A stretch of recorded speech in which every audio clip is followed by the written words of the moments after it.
Hi hello எல்லோருக்கும் வணக்கம். இன்னைக்கு நாம Tirumala Tirupati info by KHM சேனல்ல இன்றைய SSD டோக்கன் நிலவரமும் தரிசனத்திற்கு ஆகக்கூடிய நேரம் பற்றியும் TTD கொடுத்திருக்கக்கூடிய சில முக்கியமான அப்டேட்ஸ்களும் திருமலை மற்றும் திருப்பதியில் எங்கெல்லாம் கல்யாண கட்டா ஃபெசிலிட்டிஸ் இருக்கு என்பதை பற்றியும் பார்க்க போறோம். கீழ் திருப்பதியில் SSD டோக்கன்ஸ் கொடுக்கப்படக்கூடிய விஷ்ணு நிவாசம், ஸ்ரீனிவாசம் மற்றும் பூதேவி காம்ப்ளெக்ஸில் எப்பவும் போல இன்னைக்கு அதிகாலை 3:30 மணிக்கு கவுண்டர் ஓப்பன் செஞ்சு இன்னைக்குரிய தரிசன ஸ்லாட் டோக்கன்ஸும் நாளை அதிகாலை 3 மணி 4 மணிக்குரிய தரிசன ஸ்லாட் டோக்கன்ஸும் கொடுக்க ஆரம்பிச்சாங்க. இன்னைக்குரிய தரிசன ஸ்லாட் டோக்கன்ஸும் நாளை அதிகாலை 3 மணிக்குரிய தரிசன ஸ்லாட் டோக்கன்ஸும் கம்ப்ளீட்டாக கொடுத்து முடிச்சிட்டாங்க. இப்போ இந்த 3 SSD கவுண்டர்ஸ்லையுமே நாளை அதிகாலை 4 மணிக்குரிய தரிசன ஸ்லாட் டோக்கன்ஸ் கொடுத்துட்டு இருக்காங்க. காலை 9 மணி நிலவரப்படி கிட்டத்தட்ட 2800 டோக்கன்ஸ் இன்னும் இந்த 3 SSD கவுண்டர்ஸ்லையும் சேர்த்து அவைலபிளாக இருக்கு. ஸ்ரீவாரிமெட்டு நடைபாதையில் எப்பவும் போல இன்னைக்கு அதிகாலை 6 மணிக்கு கவுண்டர் ஓப்பன் செஞ்சு இன்னைக்குரிய தரிசன ஸ்லாட் டோக்கன்ஸும் நாளை அதிகாலைக்குரிய தரிசன ஸ்லாட் டோக்கன்ஸும் அங்கே கொடுத்துட்டு இருக்காங்க. நேற்று திருமலைக்கு தரிசனத்திற்கு வந்த பக்தர்களினுடைய எண்ணிக்கை 72,256. நேற்று முடிக்காணிக்கை கொடுத்த பக்தர்களின் எண்ணிக்கை 28,021. நேற்றைய உண்டியல் காணிக்கை 3.04 கோடி. நேற்று டோக்கன் இல்லா நேரடி சர்வ தரிசனம் மூலம் தரிசனத்திற்கு வந்த பக்தர்கள் 21 கம்பார்ட்மெண்ட்ஸில் வெயிட் பண்ணிட்டு இருந்ததாகவும் அவர்களுக்கு தரிசன நேரமானது 15 மணி நேரம் ஆனதாகவும் TTD குறிப்பிட்டிருக்காங்க. இன்று 300 ரூபாய் தரிசன டிக்கெட் வைத்திருக்கக்கூடிய பக்தர்களுக்கு 2.5 மணி நேரத்திலிருந்து 4 மணி நேரம் தரிசனத்திற்கு ஆகலாம். SSD டோக்கன் வைத்திருக்கக்கூடிய பக்தர்களுக்கு 3 மணி நேரத்திலிருந்து 4.5 மணி நேரம் தரிசனத்திற்கு ஆகலாம். Early morning SSD slot token வைத்திருக்கக்கூடிய பக்தர்களுக்கு 1 மணி நேரத்திலிருந்து 2 மணி நேரம் தரிசனத்திற்கு ஆகலாம். இன்ஃபேன் தரிசனத்திற்காகவும் டோனார் தரிசனத்திற்காகவும் சுபதம் என்ட்ரி வழியாக தரிசனத்திற்கு செல்லக்கூடிய பக்தர்களுக்கு 1 மணி நேரம் தரிசனத்திற்கு ஆகலாம். டோக்கன் இல்லா நேரடி சர்வ தரிசனம் மூலம் தரிசனத்திற்கு செல்லக்கூடிய பக்தர்களுக்கு 7 மணி நேரத்திலிருந்து 10 மணி நேரம் தரிசனத்திற்கு ஆகலாம். திருப்பதி கபிலேஸ்வரர் கோவிலில் வரக்கூடிய மார்ச் 1ஆம் தேதி தொடங்கி மார்ச் 10ஆம் தேதி வரைக்கும் பிரம்மோற்சவம் நடக்க இருக்குது. பிரம்மோற்சவத்தை முன்னிட்டு பிப்ரவரி 29ஆம் தேதி ஈவினிங் அங்குரார்ப்பண பூஜை கபிலேஸ்வரர் கோவிலில் நடக்கும். தினமுமே காலையில் 7 மணி தொடங்கி 9 மணிக்கும் இரவு 7 மணி தொடங்கி 9 மணி சமயத்திலையும் இந்த 10 நாட்களுக்கும் வாகன சேவை இருக்கும்.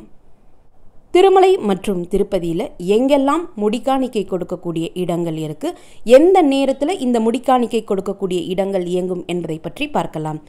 கீழ் திருப்பதியில் 4 இடங்களில் முடிக்காணிக்கை கொடுக்கலாம். இந்த 4 இடங்களுமே TTDயை சேர்ந்த இடங்கள் அப்படின்றனால இங்கே முடிக்காணிக்கை கொடுத்தாலும் திருமலை வெங்கடேஸ்வர பெருமாள் கோவிலை போய் தான் சேரும். அதனால் இங்கேயும் முடிக்காணிக்கை கொடுக்க விருப்பப்படக்கூடியவங்க இங்கேயுமே முடிக்காணிக்கை கொடுக்கலாம். கீழ் திருப்பதியில் இருக்கக்கூடிய கபிலேஸ்வரர் கோவில், பத்மாவதி தாயார் கோவில், அப்பளையா குண்டா கோவில், ஸ்ரீனிவாச மங்காபுரம் கல்யாண வெங்கடேஸ்வர பெருமாள் கோவில், இந்த 4 இடங்களில் முடிக்காணிக்கை கொடுக்கக்கூடிய வசதிகள் இருக்குது. முடிக்காணிக்கை கொடுக்கக்கூடிய இடங்களுக்கு பக்கத்திலேயே பாத்ரூம், ஜென்ஸ் அண்ட் லேடிஸுக்கு தனித்தனியாக ஹாட் வாட்டர் ஃபெசிலிட்டிஸோடு இருக்குது. நீங்கள் இங்கேயே முடிக்காணிக்கை கொடுத்துட்டு குளிச்சுட்டு ரெஃப்ரெஷ் பண்ணிட்டும் வந்துடலாம். இந்த 4 கோவிலில் எந்த கோவிலுக்கு நீங்கள் போனாலும் அங்கே இருக்கக்கூடிய TTD எம்ப்ளாயீஸ் கிட்டேயோ அல்லது போலீஸ் செக்யூரிட்டி ஆஃபீஸர்ஸ் கிட்டேயோ கல்யாண கட்டா முடி கொடுக்கக்கூடிய இடம் எங்கே இருக்குன்னு கேட்டாலே அவங்க எல்லாருமே சொல்லுவாங்க. ஸோ நீங்கள் தேட வேண்டிய அவசியமும் இருக்காது. இந்த 4 கோவில்லையுமே இருக்கக்கூடியது மினி கல்யாண கட்டா அப்படின்றனால இது 24 மணி நேரமும் இயங்கக்கூடியது கிடையாது. காலையில் 6 மணியிலிருந்து ஈவினிங் 5:30 மணி வரைக்கும் மட்டும்தான் முடிக்காணிக்கை கொடுக்கக்கூடிய வசதிகள் இருக்கும். கீழ் திருப்பதியில் முடிக்காணிக்கை கொடுக்கறதாக இருந்தாலும் மேல் திருப்பதியில் முடிக்காணிக்கை கொடுக்கறதாக இருந்தாலும் சில ஃபாலோவர்ஸ் கேட்டிருக்கீங்க 4 நட்சத்திரம் எல்லாம் பார்க்கணுமா அப்படின்னு கேட்டிருக்கீங்க. பெரியவங்க எப்போவுமே சொல்லுவாங்க திருப்பதியில் முடிக்காணிக்கை கொடுக்கறதுக்கு 4 நட்சத்திரம் எதுவுமே பார்க்க வேண்டிய அவசியம் கிடையாதுன்னு தான் சொல்லுவாங்க. ஸோ நீங்கள் எப்போ வேண்டுமானாலும் திருப்பதியில் முடிக்காணிக்கை கொடுக்கலாம். கீழ் திருப்பதி, மேல் திருப்பதி இங்கே இருக்கக்கூடிய எல்லா கல்யாண கட்டாவும் இலவச கல்யாண கட்டா தான். முடிக்காணிக்கை கொடுக்கறதுக்கு நம்ம எந்த வித கட்டணமும் பே பண்ண வேண்டிய அவசியம் கிடையாது. ஆனால் நிறைய டிவோட்டிஸ் டெலிவரி ஈவோ மீட்டிங்கில் நிறைய பேர் கம்ப்ளைண்ட் பண்ணியிருக்காங்க. முடிக்காணிக்கை கொடுத்த உடனே பார்பர்ஸ் எங்ககிட்ட காசு கேட்குறாங்க, கொடுக்க மாட்டோம்னு சொன்னாலுமே ஏதாவது தெலுங்கு லாங்குவேஜில் சொல்லிடுறாங்க, எங்களுக்கு புரியவும் மாட்டேங்குது அப்படின்னு சொல்லியிருந்தாங்க. அதற்கு TTD ஈவோ அவர்கள் இந்த பார்பர்ஸ் எல்லாருமே காசு கேட்குறாங்கன்றது எங்களுக்கு தெரிஞ்சு தான் இருக்குது, நிறைய முறை அவங்களுக்கு வார்னிங் கொடுத்துட்டே தான் இருக்கும். சில பக்தர்கள் அவர்களாகவே விருப்பப்பட்டு காசு கொடுக்குறாங்க, அது நாங்கள் எதுவுமே சொல்லவும் முடியாது, தடுக்கவும் முடியாது. பட் எந்த காசும் கொடுக்கறதுக்கு உங்களுக்கு விருப்பமே இல்லை அப்படின்னா கொடுக்கவே மாட்டேன் அப்படின்னு ஸ்ட்ரிக்டாக சொல்லுங்கள். அவங்க அதற்கு ஏதாவது சொன்னாங்கன்னா எல்லா கல்யாண கட்டாலையுமே விஜிலன்ஸுடைய கான்டாக்ட் நம்பர் பேஸ்ட் பண்ணி வச்சுருக்கோம். அந்த போர்டில் இருக்கக்கூடிய கான்டாக்ட் நம்பருக்கு கால் செஞ்சு நீங்கள் விஜிலன்ஸில் கம்ப்ளைண்ட்டும் பண்ணலாம். அவங்க இமீடியட்டாக ஆக்ஷனும் எடுப்பாங்க. ஸோ உங்களுக்கு விருப்பம் இல்லாத பட்சத்தில் எந்த ஒரு காசும் நீங்கள் பே பண்ண வேண்டிய அவசியமே கிடையாது. பே பண்ணவும் வேண்டாம் அப்படின்னு தான் இஓ சொல்லியிருக்காங்க. முடிக்காணிக்கை கொடுக்கக்கூடிய இடங்களில் காசு கொடுக்கறதும் கொடுக்காததும் நம்முடைய பதிலை பொறுத்து தான் இருக்கு. திருமலையில் அதாவது மேல் திருப்பதியில் 24 மணி நேரமும் இயங்கக்கூடிய முடிக்காணிக்கை கொடுக்கக்கூடிய இடம் கல்யாண கட்டா பில்டிங் இருக்கக்கூடியது திருமலை வெங்கடேஸ்வர பெருமாள் கோவிலுக்கு அப்படியே ஆப்போசிட்டில் இருக்கக்கூடியது ஆஞ்சநேயர் கோவில். ஆஞ்சநேயர் கோவிலை பார்த்த மாதிரி நீங்கள் நிற்கிறீங்கன்னா உங்களுடைய ரைட் சைடில் ஒரு 10-12 படி ஏறி போகிற மாதிரி இருக்கும். அந்த படிகள் ஏறி போன உடனே ரைட் சைடில் ஒரு பெரிய பில்டிங் இருக்கும். அதுதான் மெயின் கல்யாண கட்டா, 24 மணி நேரமும் இயங்கக்கூடிய கல்யாண கட்டா. அந்த கல்யாண கட்டா பில்டிங் போய் எப்போ வேண்டுமானாலும் நீங்கள் முடிக்காணிக்கை கொடுக்கலாம். அங்கேயும் உங்களுக்கு ஹாட் வாட்டர் ஃபெசிலிட்டிஸோட பாத்ரூம்ஸ் ஜென்ட்ஸ் அண்ட் லேடிஸ்க்கு அவைலபிளாக இருக்குது. அதற்கடுத்து சிஆர்ஓ ஆஃபீஸ் பக்கத்தில் இருக்கக்கூடிய யாத்ரி சதன் பிஏசி பில்டிங்லையும் Tirupati main bus stand Balaji bus ஸ்டாண்டுக்கு ஆப்போசிட்டில் இருக்கக்கூடிய மாதவன் நிலையம் அதுவுமே ஒரு பிஎஸ்சி ஹால் தான். இந்த 2 இடங்கள்லையுமே முடிக்காணிக்கை கொடுக்கக்கூடிய இடங்கள் இருக்குது. இந்த 2 இடங்களுக்கு எப்படி போகணும் என்ற லைவ் ரூட் வீடியோவும் நம்முடைய சேனலில் இருக்குது. நீங்கள் செக் பண்ணி பார்த்துக்கலாம். இப்போ சொன்ன இந்த 3 இடங்கள்லையுமே கூட்டம் அதிகமாக இருக்கும். திருமலையில் கூட்டத்தை பொறுத்து அரை மணி நேரத்திலிருந்து 1.5 மணி நேரம் வரைக்கும் இந்த 3 இடங்கள்லையுமே முடிக்காணிக்கை கொடுக்கறதுக்கு நமக்கு நேரம் ஆகிடும். இங்கேயே திருமலையிலேயே மினி கல்யாண கட்டான்னு நிறைய கெஸ்ட் ஹவுசஸ்லேயே இருக்குது. அந்த கல்யாண கட்டாவுக்கெல்லாம் நம்ம போய் முடிக்காணிக்கை கொடுக்குறோம்னா திருமலையில் இருக்கக்கூடிய அன்றைய நாள் கூட்டத்தை பொறுத்து 10 நிமிஷத்துலேருந்து ஒரு 20 நிமிஷத்துக்குள்ளேயே நம்ம முடிக்காணிக்கை கொடுத்துட்டு வந்துடலாம். எங்கே முடிக்காணிக்கை கொடுத்தாலும் திருமலை வெங்கடேஸ்வர பெருமாள் கோவிலுக்கு போய் தான் சேரப்போகுது. எல்லா இடங்களுமே இலவச கல்யாண கட்டா தான். ஸோ எங்கே வேண்டுமானாலும் நம்ம முடிக்காணிக்கை கொடுத்துக்கலாம். இந்த மினி கல்யாண கட்டா இருக்கக்கூடிய இடங்கள் திருப்பதியிலேருந்து திருமலைக்கு நம்ம பஸ்ஸில் மலையில் போகிறப்போ மலைக்கு மேலே போய் ரீச் ஆன உடனே ஜிஎன்சி டோல்கேட் இருக்கும். ஜிஎன்சி டோல்கேட்டை ஒட்டியே ஜிஎன்சி கல்யாண கட்டா இருக்குது.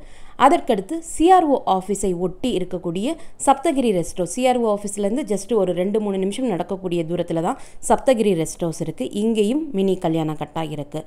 அன்னப்பிரசாதம் பில்டிங்குக்கு பேக் சைடில் இருக்கக்கூடிய நந்தகம் ரெஸ்ட் ஹவுஸ், அதற்கடுத்து Padmavathi rest house, Venkateswara rest house, இந்த இடங்கள் எல்லாம் மினி கல்யாண கட்டா இருக்குது. இந்த இடங்களுக்கு நம்ம நடந்தும் போகலாம், இல்லைனா திருமலையில் இருக்கக்கூடிய இலவச பஸ் மூலமாகவும் நம்ம போகலாம். இது எல்லாமே மினி கல்யாண கட்டா அப்படின்றனால காலையில் 3 மணியிலிருந்து நைட் 8:45 மணி வரைக்கும் தான் இங்கே வந்து முடிக்காணிக்கை கொடுக்க முடியும். அதுலேயும் காலையில் ஒரு அரை மணி நேரம் லஞ்ச் பிரேக் இருக்கும், மதியம் ஒரு அரை மணி நேரம் லஞ்ச் பிரேக் இருக்கும். இந்த 2 லஞ்ச் பிரேக்கையும் தவிர்த்துட்டு பார்த்தோம்னா மற்ற நேரம் எல்லாமே கண்டினியூஸாக காலையில் 3 மணிலேருந்து நைட் 8:45 மணி வரைக்கும் நம்ம முடிக்காணிக்கை கொடுக்கலாம். இந்த வசதிகள் எல்லாம் இல்லாமல் முடிக்காணிக்கை கொடுக்கக்கூடிய வேண்டுதல் நிறைய நாளாக பெண்டிங்கில் இருக்குது. திருமலைக்கும் போக முடியல, திருப்பதிக்கும் போக முடியாத சூழ்நிலை இருக்குது. இல்லை வீட்டில் வயசானவங்க இருக்காங்க, அவங்களால ட்ராவல் பண்ண முடியல, ஆனால் அவங்களுக்கு முடிக்காணிக்கை வேண்டுதல் ஒன்று பெண்டிங்கில் இருக்குது. அல்லது ஃபாரின்லேயே டெலிவர் ஆனாங்க, குழந்தைக்கு 1.5 வருஷம் ஆயிடுச்சு, முடி நிறைய வளர்ந்துடுச்சு, எங்களுடைய பழக்கப்படி திருமலையில் தான் முதல் முடிக்காணிக்கை கொடுப்போம். அல்லது லீவ் பிரச்சனையாலோ அல்லது விசா பிரச்சனையாலோ அவங்களால ட்ராவல் பண்ண முடியாத ரீசன்ஸ் இருந்துச்சுன்னா ஃபாரினில் இருக்கக்கூடியவங்களும் சரி, ஆல் ஓவர் இந்தியாவில் இருக்கக்கூடியவங்க இருந்தாலும் சரி, யார் வேண்டுமானாலும் பக்கத்தில் இருக்கக்கூடிய பார்பர் ஷாப்லேயோ அல்லது வீட்லேயோ முடியை கட் பண்ணி அதை நல்ல ஒரு கவரில் வச்சு நீங்கள் ஸ்பீட் போஸ்ட் மூலமாகவும் திருமலைக்கு அனுப்பலாம். அதுவுமே திருமலை வெங்கடேஸ்வர பெருமாள் கோவிலை போய் தான் சேரும். அந்த போஸ்டல் அட்ரஸுமே ஆல்ரெடி நான் தனி ஒரு வீடியோவில் கொடுத்துருக்கேன். அந்த வீடியோ லிங்க் இந்த வீடியோனுடைய கமெண்ட் செக்ஷனில் நான் கொடுக்குறேன், நீங்கள் செக் பண்ணி பார்த்துக்கலாம். இந்த தகவல்கள் எல்லாமே உங்களுக்கு பயனுள்ளதாக இருந்திருக்கும்னு நம்புகிறேன். இந்த வீடியோவை நீங்கள் பார்க்குறது மட்டும் இல்லாமல் உங்களுடைய ஃப்ரெண்ட்ஸ் அண்ட் ஃபேமிலி மெம்பர்ஸ் கூட ஷேர் பண்ணும்போது அவங்களுக்குமே இது ரொம்ப யூஸ்ஃபுல்லாக இருக்கும். நீங்களும் இதுவரை எங்களுடைய சேனலை சப்ஸ்கிரைப் பண்ணதில்லைன்னா மறக்காமல் இப்போது சப்ஸ்கிரைப் பண்ணிக்கோங்க. மீண்டும் ஒரு நல்ல காணொளியில் உங்களை சந்திக்கும் வரை நன்றி, வணக்கம்.